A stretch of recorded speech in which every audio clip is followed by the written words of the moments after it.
सिंध में गैर कानूनी इमारतें रेगुलराइज कराने के लिए पंजाब तर्ज का कानून तैयार। हुकूमत ने ऑर्डिनेंस दस्तखत के लिए गवर्नर को भिजवा दिए।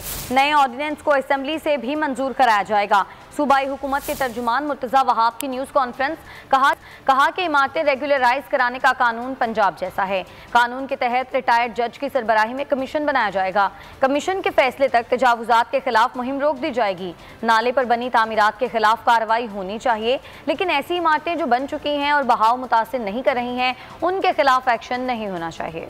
तारिक रोड है, गुलिस्तान जौहर है, बहादुराबाद, शरफाबाद, चांदनी चौक, शारह पाकिस्तान, नाज़ुबाद के आप एरिया में चले जाएं। इन तमाम एरिया जो कि ओरिजिनली घरों के लिए प्लान किए गए थे, उनको उस वक्त की हुकूमत ने, जिसका हमसे कोई ताल्लुक नहीं था, कमर्शलाइज किया।